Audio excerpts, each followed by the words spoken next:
신령과 진정으로 예배하는 여러분 모두에게 영혼이 잘된 같이 범사가 잘되고 신혼신의 강건함이 넘치시기를 주의 이름으로 축복합니다. 노르웨이의 작은 산골 마을에 가난한 농부 페르킨트가 살고 있었습니다. 같은 마을의 아름다운 소녀 솔베이지하고 사랑에 빠져서 결혼을 했습니다. 하지만 너무 가진 것이 없이 가난했기 때문에 페르킨트는 돈을 벌기 위해서 머나먼 이국으로 떠나게 됩니다. 그곳에서 10여 년 동안을 열심히 일을 해서 적지 않은 돈을 벌게 됩니다. 이제 사업을 정리하고 사랑하는 아내가 기다리고 있는 고국으로 돌아오는 배를 탔습니다. 그런데 항해 도중에 그만 해적들을 만나서 가지고 있는 모든 것을 다 털리고 목숨만 건지게 됐습니다. 고향 땅에 도착해서 아내가 사는 그 집을 멀리서 바라보면서 그러나 도저히 빈손으로 아내에게 다가갈 수가 없었습니다. 실망한 마음을 품고 발길을 돌려서 다시 먼 이국을 떠돌면서 노숙자 생활을 했습니다. 그렇게 수십 년 동안 그 생활을 하고 이제 나이가 들어서 죽을 날이 얼마 남지 않게 되니까 내 마지막은 그래도 내가 사랑하는 아내의 곁에서 죽어야 되겠다. 그래서 다시 고향으로 돌아오게 됩니다. 자기가 살던 그 고향집은 다 쓰러져 가고 있었습니다. 그런데 그 안에서 웬도파 하나가 바느질을 하고 있는 것이 아닙니까? 가만히 봤더니 세상에나 그 아름답던 솔베이지가 세월이 흘러서 벌써 흰머리가 찬연한 노인이 되어 있었습니다. 사랑하는 남편을 오매불망 기다리면서 그 집을 떠나지 않고 지키고 있었던 거지요. 백발이 된 두 노인은 서로 부둥켜 안고 말없이 눈물만 흘렸습니다. 그날 밤 페르겐트는 사랑하는 아내 솔베이지의 무릎에 누워서 조용히 눈을 감습니다. 차갑게 식어가는 남편을 위해서 솔베이지가 노래를 부르고 그리고 그녀도 남편의 뒤를 따라가지요. 근데 여러분, 정반대로 만일 사랑하는 사람이 그 사랑을 배신해서 다른 사람을 사랑한다면 어떨까요? 아마도 그 배신은 가슴을 에이는 아픔이 될 겁니다. 그리 되면 살아갈 힘이 없지요.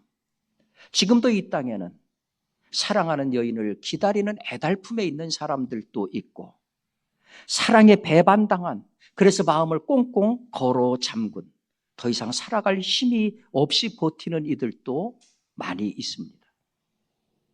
친한 친구가 갑자기 전화를 해왔습니다. 당장 내가 부도나게 생겼으니까 급전 좀 빌려줘. 너무 절친한 중마고후였습니다. 이런 일이 한 번도 없었습니다.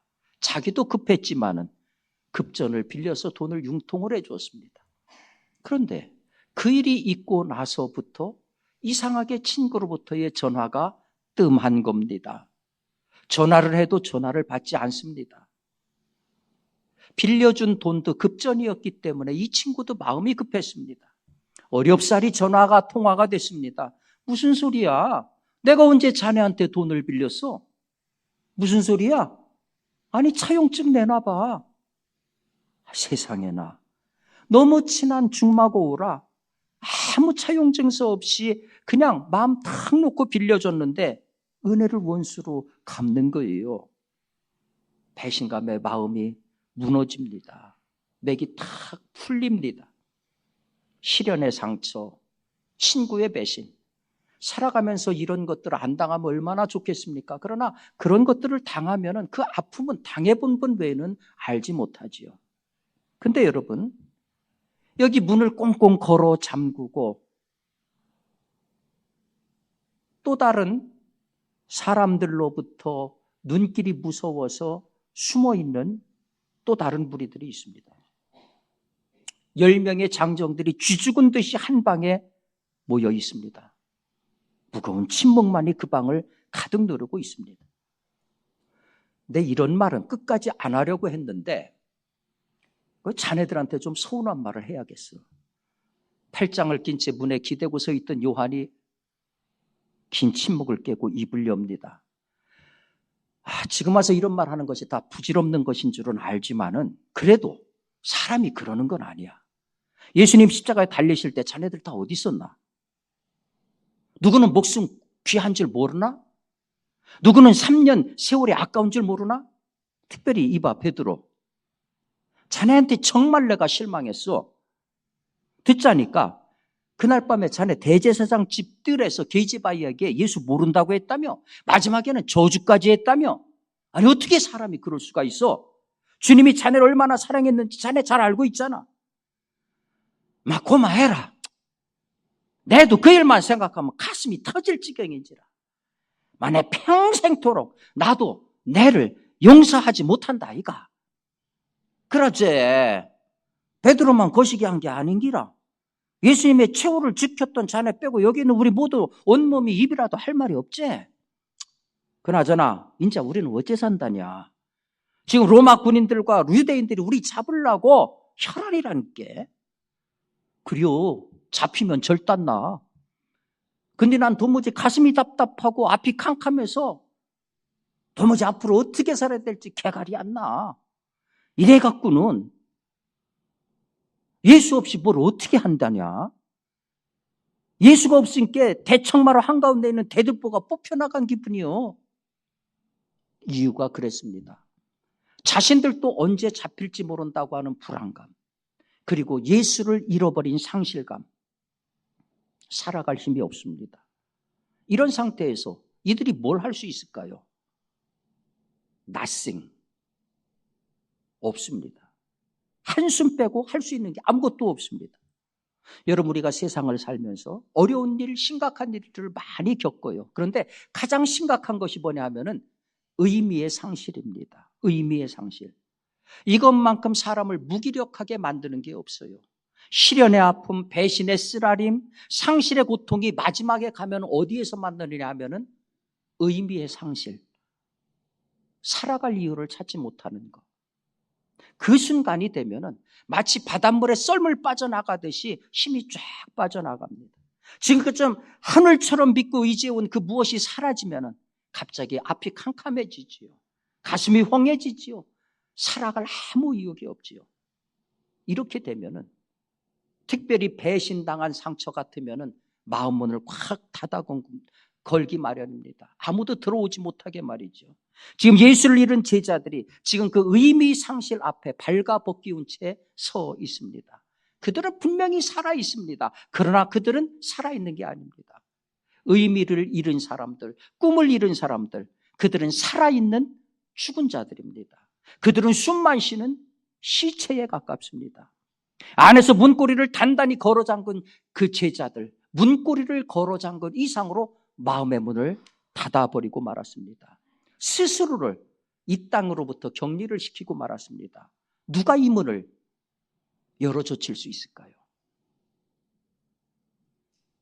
갑자기 침묵만이 흐르던 방 안에 너무나도 귀에 익은 목소리가 들려오는 게 아닙니까?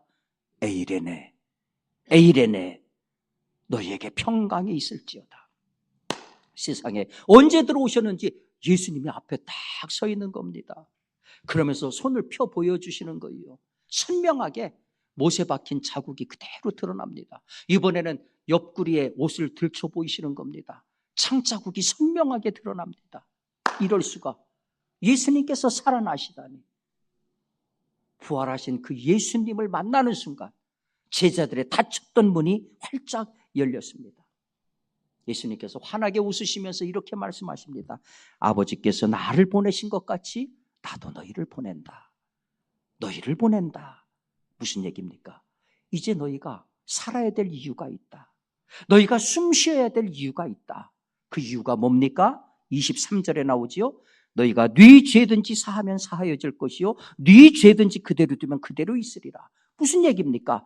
죄사함의 사할의 세례를 주고 가서 제자를 삼으라는 명령이죠. 그러므로 가서 모든 족속으로 제자를 삼아 아버지와 아들과 성령의 이름으로 세례를 주고 내가 너희에게 분반 모든 것을 가르쳐 지키게 하라. 여러분, 우리 예수 믿는 사람들은 어려운 일이 온다 하더라도 좌절하지 않습니다. 예수에게 사명을 받은 사람들은 넘어질 일이 있더라도 다시 일어설 수밖에 없습니다. 할 일이 있는 사람은 문을 잠그고 스스로를 가둬둘 수가 없습니다. 나가야 됩니다. 일해야 됩니다. 근데 보세요.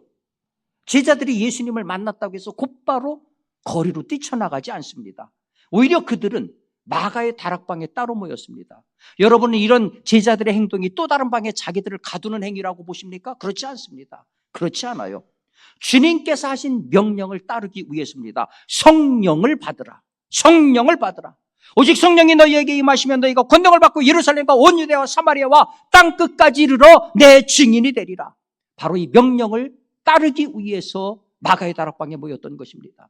제자들을 포함해서 120문도가 한 마음으로 마가의 다락방에 모여서 기도할 때 성령이 임했습니다. 그 장면을 성경은 이렇게 보고하고 있습니다. 오순절날이 이미 이름에 저희가 다 같이 한 곳에 모였더니 호련히 하늘로부터 급하고 강한 바람 같은 소리가 있어 저희 앉은 온 집에 가득하며 불의 혀같이 갈라지는 것이 저희에게 보여 각 사람 위에 임하여 있더니 저희가 다 성령의 충만함을 받고 성령이 말하게 하심을 따라 다른 방언으로 말하기를 시작하니라. 보십시오. 목숨 때문에 두려워서 떨던 겁쟁이들이 무슨 일을 하고 있습니까? 성령 받은 제자들이 거리로 나갑니다. 그리고 무서워서 그렇게 피해 다니던 유대인 앞에 당당히 서서 이렇게 외칩니다. 너희가 하나님의 아들을 십자가에 달려 죽였다. 이제 회개하고 그 예수를 구주로 믿어라. 와, 담대하게 복음을 전합니다. 여러분, 성령은요, 시리에 빠졌던 제자들이 이 세상을 살아가게 하는 힘입니다. 성령은요, 제자들로 사명을 감당하게 하는 능력 그 자체입니다. 성령 충만한 제자들, 그들은 더 이상 죽음이 두렵지 않습니다. 오히려 예수를 위해서 죽는 것을 가장 영광스럽게 생각을 합니다. 보십시오. 예수님의 12 제자의 마지막 생애는 다 동일합니다.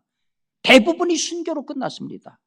수제자 베드로는 로마에서 거꾸로 달린 채 십자가형을 당했습니다. 안드레는 헬라와 소아시아에서 전도하다가 교수형을 당했습니다. 야고보는 헤로데에게 참수가 됐습니다. 빌립은 볼리기아에서 기둥에 매달려 죽었습니다. 바돌로메는 알미니아에서 전도하다가 가죽이 벗겨서 죽는 참혹한 순교를 당했습니다. 도마는 시리아와 인도에서 전도하다가 화살을 맞아 죽었습니다. 마태는 에티오피아에서 복음을 전하다가 참수를 당했습니다. 놀랍지 않습니까? 이상하지 않습니까? 자기 목숨 하나 건지려고 문 걸어 잠그고 벌벌 떨던 겁쟁이들이 이렇게 하나같이 주님을 위해서 자원해서 순교를 하다니요. 해답은 한 가지밖에 없습니다. 바로 성령의 해답입니다. 성령 받으니까 사람이 이렇게 완벽하게 변하더라는 거예요. 여러분, 이런 말씀을 들으면 한편으로는 감동이 옵니다. 그런데 한편으로는 너무 먼 나라 얘기처럼 들릴 겁니다. 뭐 나하고 아무 상관이 없는 얘기처럼 들리실 겁니다. 이상하지 않습니까? 그 12 제자나 우리나 동일하게 예수를 구주로 고백하는 사람들입니다. 그런데 왜 우리에게는 이런 일들이 먼 나라 얘기처럼 들릴까요? 왜 이렇게 생소하게만 들릴까요? 이여령 씨가 예수를 믿고 세례를 받고 난 다음에 쓴 책이 한 권이 있습니다. 아들이여 이 산하를. 바로 저 책입니다. 저 책에 이런 얘기가 수록이 되어 있습니다. 옛날 어느 마을에 수염을 길게 가꾸고 다니는 할아버지가 계셨습니다. 근데 그 마을 꼬마가 항상 그 수염이 궁금했습니다. 할아버지는 주무실 때 그 수염을 이불 안에 넣고 주무세요? 밖에 내놓고 주무세요? 그 질문을 받으니까 할아버지가 갑자기 그거 생각해 본 적이 없거든요. 얘야, 내가 그거 생각을 안 해봤는데 오늘 밤에 한번 자고 내가 얘기를 해줄게. 그래서 그날 밤에 할아버지가 잠자리에 들었는데 수염을 붙들고 이제 씨름을 합니다. 수염을 이불 속에 넣으니까 답답한 거예요. 끄집어내니까 쓸쓸한 거예요. 그러니까 30년 동안 달고 다닌 수염이지만은 본인도 수염이 어디에 자는 동안에 있는지 위치를 파악을 못했던 겁니다. 왜 이여령 씨가 이 얘기를 자기 자서전에다가 담았을까요? 간단한 얘기 아닙니까? 30년 동안 내 몸에 달고 다닌 수염이 이불 속에 있어야 하는지 밖에 있어야 되는지 알지 못하는 것처럼 대부분의 그리스도인들이 지금 내가 예수 안에 있는지 예수 밖에 있는지 지금 내가 진리 안에 있는지 진리 밖에 있는지 알지 못한 채 그렇게 그냥 살아가고 있다. 그걸 꼬집는 거지요. 독일 르베 교회에 가면은 그 벽에 이러한 시가 붙어 있어요. 그 시의 제목이 주는 우리에게 말씀하신다라는 시입니다. 한번 들어보시기 바랍니다.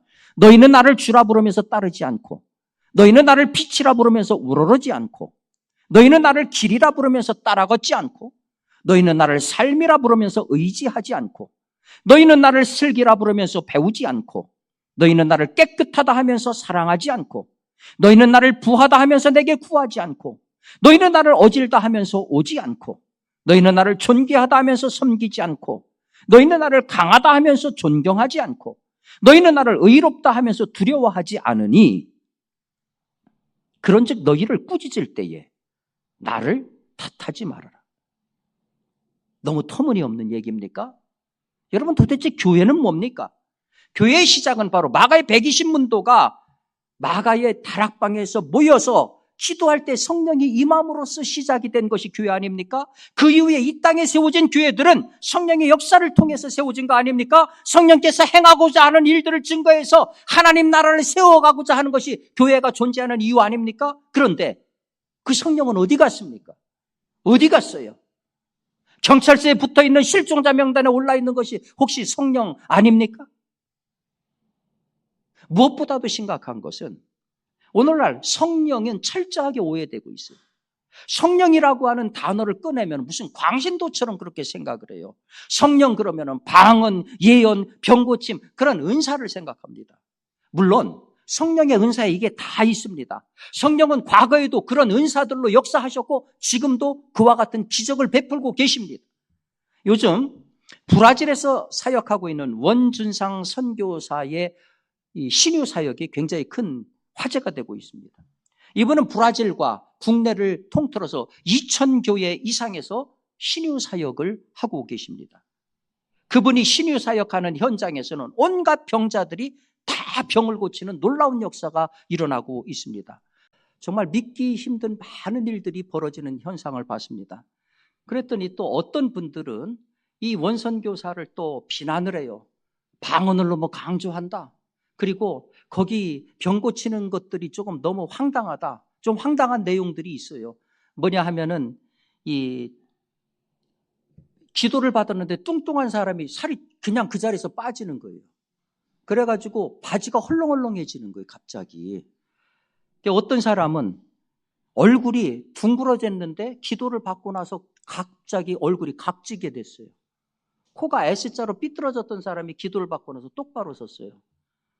기도를 받고 나서 머리털 탈모 환자가 금세 8cm 자라났어요.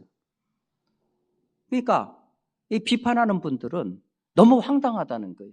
어떻게 보면 제3자 입장에서는 황당할 수도 있지만 여러분 그 당사자 입장에서는 황당하지 않아요. 절실한 문제입니다. 여러분 성령의 은사는요 너무너무 방대해요. 예언, 방언, 통역, 병고침, 영불변, 흔히 우리가 특수한 능력이라고 간주하는 그런 은사들, 성령의 은사입니다. 너무너무 소중한 은사예요. 지금도 이러한 성령의 역사가 나타나고 있어요. 여러분들 기도하실 때마다 그와 같은 성령의 은사를 사모할 수 있기를 바랍니다. 근데 여러분, 성령의 은사가 이것만이다 이렇게 한정 지으면 안 돼요. 성경을 보면은요 성령의 은사는 굉장히 광범위합니다. 섬기는 거, 가르치는 거, 다스리는 거, 지혜의 말씀, 지식의 말씀 다 성령의 은사입니다. 사도, 선지자, 교사, 목사 같은 교회의 이 직제도 다 성령의 은사입니다. 구제하는 거, 서로 돕는 거 다 성령의 은사입니다. 특별히 여러분들이 예수 그리스도를 나의 구주라고 진실로 고백하고 믿는다고 하면은 그것은 성령의 은사입니다. 여러분들 고린도전서 12장 3절에 그러므로 내가 너희에게 알게 하노니 하나님의 영으로 말하는 자는 누구든지 예수를 저주할 자라 하지 않고 또 성령으로 아니하고는 예수를 주시라 할 수 없느니라. 그러니까 성령의 은사는 굉장히 광범위해요. 특별한 은사라고만 그렇게 치부하거나 결부시키지 말기를 바랍니다. 성령 받는 것도요 뜨겁게 기도할 때 성령이 임하시기도 하고 조용하게 묵상할 때도 성령이 임하십니다. 교회에서 예배드리는 중에, 기도하는 중에, 말씀을 듣는 중에, 성경을 읽는 중에 성령이 임하세요. 어떤 분은 직장에서 일하는 중에 성령 체험을 하기도 하고, 어떤 분은 친구하고 대화하다가 성령 체험을 하기도 합니다. 굉장히 다양합니다. 그렇기 때문에 내가 가진 어떤 편견을 가지고서 성령을 제한해서는 안 돼요. 그런데 여러분, 굉장히 다양한데 공통점이 있어요. 성령을 받으면 사람이 변합니다. 제대로 성령을 받았다면 그거는 사람이 변하게 돼 있어요. 여러분들 이화여대 교수를 역임한 정명소 교수라는 분이 계십니다. 저분은 여러분들 잘 알고 있는 정명훈, 정명화, 정경화 트리오의 맏언니입니다. 저분이 1959년 2월에 미국에 유학해서 17년 동안에 거기에서 유학 생활을 하면서 저분은 플룻을 전공을 했어요. 그래서 미국의 대학 교수로 재직을 했습니다. 대학 교수로 있는 동안에 미국 교회에서 이 뮤직 디렉터로서 그렇게 봉사를 했어요. 자기는 하나님께서 주신 그와 같은 재능을 가지고 지금 할 일을 하고 있다라고 생각을 했어요. 그런데 어느 날 기도하는 중에 갑자기 음성이 들렸어요. 너는 지금 누구를 위해서 그렇게 바쁘게 일하고 있는 거냐? 근데 그 음성이 가슴에 와서 확 바뀌었어요. 깨달은 바가 있어서 그 교회에 사직을 하고 한인교회, 막 시작한 한인교회에 나갔어요. 거기에서 가가지고 성가대를 조직하고 3년 동안 봉사를 했습니다. 그 교회에서 부흥회가 열렸습니다. 부흥회를 참석하고 집에 와가지고 잠을 자는데 새벽 2시경에 갑자기 저쪽에서 빨간 빛과 하얀 불빛이 강렬하게 자기한테 막 비추는 거예요. 너무너무 강렬한 빛에 잠을 깼습니다. 잠을 깼는데 그 순간 예수님께서 못자국이 선명한 손바닥으로 정 교수의 머리를 세게 쳐버리는 거예요. 그래가지고 이 양반이 그 자리에서 넘어졌어요. 넘어지면서 대성통곡이 나오기 시작했다고 그래요. 자기 평생 그렇게 울어본 적이 없다고 해요. 밤새도록 울면서 자기 안에 있는 모든 것들을 하나님 앞에 다 내놨다고 해요. 하나님, 잘못했습니다. 내가 하나님의 딸인데 딸처럼 살지 못했습니다. 앞으로 하나님 말씀 순종하겠습니다. 제가 하나님 속인 거 많습니다. 물질적으로 정직하지 못한 것도 많았습니다. 앞으로 정직한 11조 생활 제대로 하겠습니다. 밤새 눈물로 기도하고 집회를 참석하고 운전하고 오는 중에 방언이 터졌어요. 이 체험이 있은 다음에 이 정 교수님의 삶은 완전히 바뀌었다고 합니다. 그가 교회 와가지고 간증을 하니까 성가대와 60여 명의 교인들이 전부 울음바다가 됐어요. 그리고 이분이 전도하면서 20일 만에 교회가 200명으로 그렇게 부흥이 됐어요. 여러분, 성령 받으면요 사람이 변하게 돼 있습니다. 성령 받으면요 교회가 변하게 돼 있어요. 중요한 건 뭡니까? 우리가 그러면 교회 같은 처치 멤버로서 성령 만나는 체험을 가지고 있느냐? 그 변화가 나한테 일어났느냐? 더 중요한 것은 그 체험이 과거가 아니라 지금 여기 살아있는 거냐 하는 거예요. 맞아, 나도 한때 그런 때가 있었어. 그때는 왜 그렇게 기도하는 게 즐겁던지 매일 저녁마다 교회 와가지고서 주여 외치고 밤새 기도를 해도 지치지도 않고 왜 그렇게 그때는 사람들이 사랑스럽던지 그런 때가 있었어. 아니에요. 사랑은 지나간 과거요. 성령은 지나간 과거의 추억이 아닙니다. 성령은 지금 내 안에 있어야 되고 지금 우리 가운데 있어야 됩니다. 성령은 항상 현재여야 돼요. 여러분, 명심하시기 바랍니다. 성도는 무엇으로 삽니까? 성도는 무엇으로 삽니까? 바로 성령으로 사는 사람들이 성도입니다. 여러분, 교회는 무엇으로 삽니까? 바로 성령이 존재하는 이유고 성령이 교회가 살아가는 힘입니다. 그 성령께서 지배하셔야 됩니다. 그 성령께서 인도하셔야 됩니다. 그 성령께서 가르치셔야 됩니다. 오늘은 주님께서 약속하신 성령께서 이 땅에 임하신 성령 강림 주일입니다. 성령이요 제자들에게 임하셔서 그들을 변화시키고 역사를 일으키셨듯이 이 시간 내게 오셔서 나를 뒤집어 주시옵소서. 빈들의 마른 풀같이 시들은 나의 영혼, 주님의 약속한 성령 간절히 기다립니다. 주여 오시옵소서.